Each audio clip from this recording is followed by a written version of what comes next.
Hi నమస్తే, నేను మీరు అపోల్ భాస్కర్, హైకోర్టు అడ్వకేట్. ముఖ్యంగా ఈ మధ్య కాలంలో కుల రహిత మత రహిత సర్టిఫికేట్లు పొందడానికి అవకాశం కల్పిస్తూ తెలంగాణ రాష్ట్ర హైకోర్టు ఒక సంచలనాత్మకమైనటువంటి ఒక తీర్పుని ఇవ్వటం అనేటువంటి జరిగింది.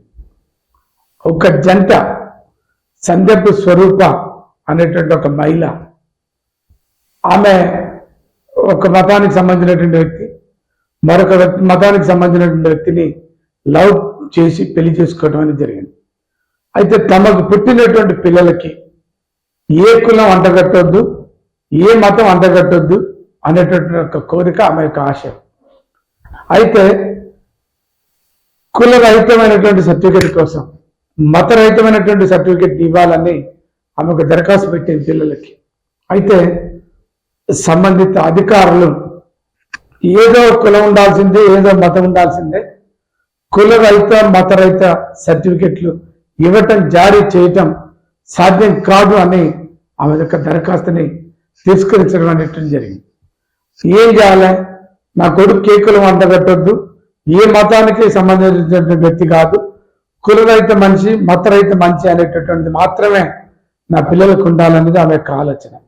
ఆ క్రమంలో యూనియన్ ఆఫ్ ఇండియాని పార్టింగ్ చేసి తెలంగాణ రాష్ట్ర ప్రభుత్వాన్ని పార్టింగ్ చేసి హైకోర్టులో ఒక రిట్ పిటిషన్ వేయటం అనేది జరిగింది.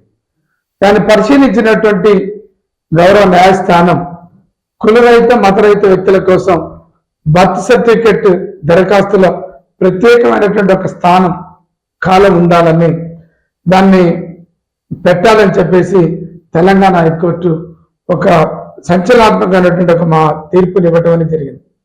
అయితే బర్త్ సర్టిఫికేట్ కోసం పోయినప్పుడు దరఖాస్తు పత్రంలో కులం గురించి మతం గురించి తెలపాల్సినటువంటి చోట మతరహిత కులరహిత వ్యక్తిగా సూచించే గడిని అదనంగా పొందుపరచాలని తెలంగాణ హైకోర్టు ప్రభుత్వాన్ని ఆదేశించడం అనేటువంటి జరిగింది.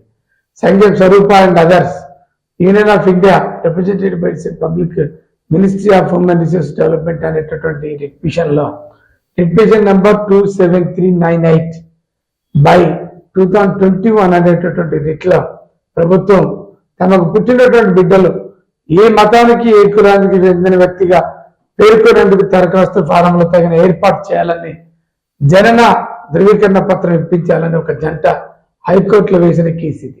అయితే మీరు చాలా మందికి ఏ మతానికి అనుకూలంగా ఉండాలన్న ఆలోచన ఉండదు, ఏ కులానికి తగిన వ్యక్తిగా ఉండాలనేటువంటి ఆలోచన ఉండదు.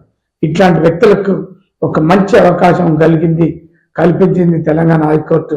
దీన్ని ఉపయోగించుకోవాలని, ఆ రకంగా కులంతో మతంతో సంబంధం లేకుండా జీవించగలిగేటటువంటి వ్యక్తులకి, లైక్యమైనటువంటి వ్యక్తులకి, లైక్యంగా ఉండాలి, సెక్యులర్గా ఉండాలనేటువంటి ఒక వ్యక్తులకు ఇది ఒక మంచి ఉపయోగకరమైనటువంటి వార్త.